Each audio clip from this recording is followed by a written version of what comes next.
आपण पाहत आहात लोकसमीक्षा न्यूज नेटवर्क आणि या आहेत आजच्या सुपरफास्ट न्यूज।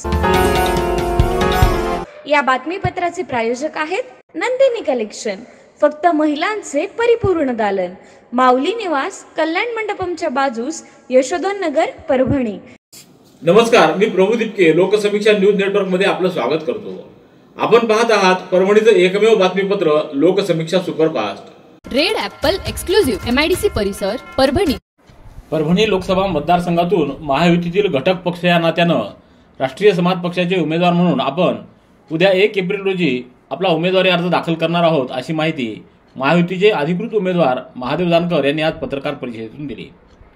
उपमुख्यमंत्री अजित पवार यांनी आपल्याला राष्ट्रवादी काँग्रेस पक्षाच्या कोट्यातील परभणी लोकसभा मतदारसंघाची उमेदवारी दिली असून या संधीचं सोनं करून कित्येक वर्षापासून अति मागास असलेल्या परभणी जिल्ह्याचा विकास करणार असल्याची माहिती देखील जानकर यांनी यावेळी दिली। आपण मुख्यमंत्री एकनाथ शिंदे, उपमुख्यमंत्री देवेंद्र फडणवीस व उपमुख्यमंत्री अजित पवार यांच्यासह माजी मंत्री पंकजा मुंडे यांच्या उपस्थितीत उद्या 1 एप्रिल रोजी आपला उमेदवारी अर्ज दाखल करणार असल्याचं त्यांनी पत्रकार परिषदेत सांगितलं। रेड ॲपल एक्सक्लुझिव्ह MIDC परिसर, परभणी। परभणी लोकसभा मतदारसंघाचे महायुतीचे अधिकृत उमेदवार महादेव जानकर यांच्या प्रचारार्थ आणि त्यांचा उमेदवारी अर्ज दाखल करण्याच्या तयारीसाठी आज परभणीतल्या हॉटेल फन पार्क इथं महायुतीच्या घटक पक्षांच्या नेते, पदाधिकारी व कार्यकर्त्यांचा मेळावा संपन्न झाला। या मेळाव्याला उमेदवार महादेव जानकर यांच्यासह आमदार डॉक्टर रत्नाकर कुटे, आमदार बाबाजानी दुराणी, माजी आमदार मोहन फड, जिल्हा परिषदेचे माजी अध्यक्ष राजेश विटेकर, माजी आमदार हरिभाऊ लहाने, आनंद भरोसे, प्रताप देशमुख, राजेश देशमुख, प्रवीण देशमुख, काशीनाथ शेवते, प्रमोद वाकोडकर, सुरेश भुमरे आदींची उपस्थिती होती। रेड ॲपल एक्सक्लुझिव्ह MIDC परिसर, परभणी। लोकसभा निवडणुकीची प्रक्रिया सुरू झाली असून जिल्हा प्रशासनाकडून या कामी जय्यत तयारी सुरू आहे। निवडणुकीचं कामकाज सुट्टीच्या दिवशी देखील सुरू असून सुट्टीच्या आजच्या दुसऱ्या दिवशीही जिल्हाधिकारी कार्यालयातल्या निवडणूक विभागाचं कामकाज सुरूच होतं। त्याचबरोबर निवडणुकीच्या अनुषंगानं तयार करण्यात आलेल्या विविध कक्षांमधील कामकाज देखील आज रविवारी सुरू होतं। अधिकारी आणि कर्मचाऱ्यांनी नेमून दिलेल्या ठिकाणी हजर राहिले असल्याचं दिसून आलं। रेड ॲपल एक्सक्लुझिव्ह MIDC परिसर, परभणी। महाराष्ट्राचे उपमुख्यमंत्री अजित पवार यांनी आपल्याला राष्ट्रवादी काँग्रेस पक्षाच्या कोट्यातील परभणी लोकसभा मतदारसंघाची उमेदवारी दिली असून या संधीचं सोनं करून परभणी जिल्ह्याचा विकास करणार असल्याचं महायुतीचे उमेदवार तथा राष्ट्रीय समाज पक्षाचे अध्यक्ष माजी मंत्री महादेव जानकर यांनी आज परभणीत पत्रकार परिषदेत सांगितलं। महादेव जानकर हे उद्या 1 एप्रिल रोजी मुख्यमंत्री व दोन्ही उपमुख्यमंत्र्यांच्या उपस्थितीत आपला उमेदवारी अर्ज दाखल करणार आहेत।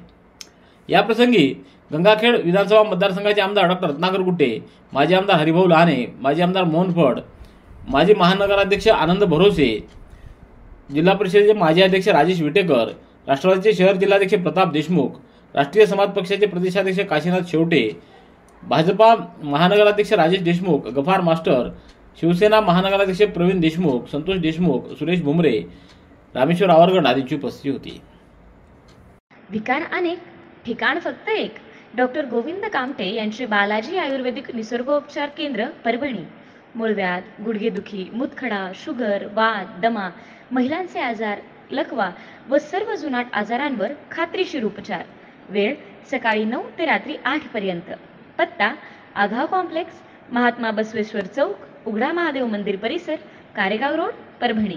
मोबाईल 9921691008। वसंतराव नाईक मराठवाडा कृषी विद्यापीठ अंतर्गत रस्त्याच्या मजबूतीकरण आणि डांबरीकरणाचं काम प्रगतीपथावर असून विद्यापीठाचे कुलगुरू डॉक्टर इंद्रमणी आणि गुणनियंत्रण चमूनं या रस्त्याच्या कामातील गुणवत्तेचं प्रत्यक्ष निरीक्षण केलं। विद्यापीठातील जमिनीची प्रत ओळखून रस्ते मजबूतीकरणाचं आणि डांबरीकरणाचं काम अद्ययावत मानकाप्रमाणे अतिशय उत्कृष्ट दर्जाचं करण्याच्या सूचना संबंधित यंत्रणेला आणि बांधकाम कंत्राटदाराला कुलगुरू यांनी दिल्या होत्या। या कामाचं गुणनियंत्रणासाठी विद्यापीठ पातळीवर गुणनियंत्रण समिती गठीत करण्यात आली आहे। त्यांच्याद्वारे दररोज कामाचं निरीक्षण केलं जातं। शिवाय या कामाचा दर्जा महाराष्ट्र राज्य रस्ते संशोधन संस्था, सार्वजनिक बांधकाम विभाग नाशिक आणि केंद्रीय रस्ते संशोधन यंत्रणेद्वारे करण्याचे देखील निश्चित करण्यात आले। त्यानुसार या कामाची 27 मार्च रोजी प्रत्यक्ष कामाच्या स्थळी जाऊन कुलगुरू डॉक्टर इंद्रमणी आणि महाराष्ट्र राज्य रस्ते संशोधन संस्था, सार्वजनिक बांधकाम विभाग यांचे गुणनियंत्रण कार्यकारी अभियंता व त्यांच्या चमूनं विद्यापीठ पातळीवर गठीत केलेल्या गुणनियंत्रण परीक्षण समिती यांनी निरीक्षण केलं। यावेळी समितीने चालू असलेल्या रस्त्याच्या अंदाजपत्रकात दिलेल्या मानकाप्रमाणे काम होतं किंवा कसं हे विविध प्रकारच्या गुणनियंत्रण चाचण्या घेऊन कामाचं निरीक्षण केलं। तेव्हा सदरील कामाचं सदरील काम हे मानकाप्रमाणे आणि समाधानकारक होत असल्याची प्रतिक्रिया सदस्यांनी दिली आहे. रेड ॲपल एक्सक्लुझिव्ह MIDC परिसर परभणी. परभणीच्या श्री शिवाजी तंत्रनिकेतनमध्ये तृतीय वर्षातील विद्यार्थ्यांना नुकताच निरोप देण्यात आला आहे. हा कार्यक्रम डॉक्टर शाहीद टेकिया यांच्या मार्गदर्शनाखाली समन्वयक प्राध्यापक हनुमान कदम यांनी आयोजित केला होता.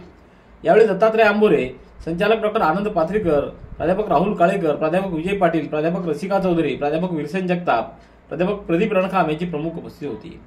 यशस्वीतेसाठी प्राध्यापक वैभव वैद्य, प्राध्यापक हनुमान कदम, प्राध्यापक सुलतान सर, प्राध्यापक काळे, प्राध्यापक कुलकर्णी, प्राध्यापक हनुमान जाधव, प्राध्यापक वर्षा जाधव, प्राध्यापक नितेश गायकवाड, प्राध्यापक काजल थावरे आदींनी सहकार्य केलं. रेड ॲपल एक्सक्लुझिव्ह MIDC परिसर परभणी. रावसाहेब राऊत यांनी वयाची 75 वर्षे पूर्ण केल्याबद्दल अमृत महोत्सव व सत्कार समारंभाचं आयोजन परभणीच्या अक्षता मंगल कार्यालयात आज करण्यात आलं. यावेळी प्रमुख पाहुणे म्हणून प्रांतिक तैलिक महासभेचे महासचिव भूषण कर्डिले, नाना शेलार यांच्यासह डॉक्टर वेदप्रकाश पाटील, प्राध्यापक काशीनाथ सालमोटे, आमदार डॉक्टर राहुल पाटील, आमदार Suresh Varpudkar, doctor KP Gore, doctor Ashok Dhawan, doctor Umakant Dandak, doctor Rameshwar Naik, doctor Kedar Khating, Raviraj Deshmukh, Ambadas Kshirsagar आदींची उपस्थिती होती. रेड ॲपल एक्सक्लुझिव्ह MIDC परिसर परभणी. परभणीतील प्रियदर्शिनी इंदिरा गांधी क्रीडा संकुल हे असुविधांचं माहेरघर बनलेलं असल्याचं परभणीकरांनी गेल्या अनेक वर्षापासून अनुभवलंय. मात्र या ठिकाणी जिल्हा क्रीडा अधिकारी म्हणून वंदना नावंदे यांनी पदभार घेतल्यानंतर त्यांनी स्टेडियमचा चेहरा मोहरा बदलण्याचा प्रयत्न केलाय. मुख्य प्रवेशद्वाराच्या शेजारी संरक्षक भिंत उभी करून आत होणाऱ्या अनधिकृत प्रवेशाला त्यांनी रोख लावलाय. स्टेडियमची सजावट करण्यासाठी विविध खेळांची माहिती दर्शविणारे फलक या ठिकाणी लावले होते.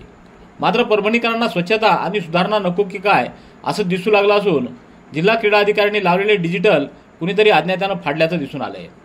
दरम्यान या परिसरात आता CCTV कॅमेरे लावण्यात येणार असल्याचं सांगण्यात आलंय. रेड ॲपल एक्सक्लुझिव्ह MIDC परिसर परभणी. याबरोबरचे बातमीपत्र संपलं. पुन्हा भेटूया उद्याच्या सुपरफास्ट बातमीपत्रात. पाहत रहा लोकसमीक्षा. तुम्हाला हे बातमीपत्र कसं वाटलं याबद्दल आपली प्रतिक्रिया नोंदवा. दररोजचे अपडेट्स मिळवण्यासाठी लोकसमीक्षा चॅनलला सबस्क्राईब करा. धन्यवाद.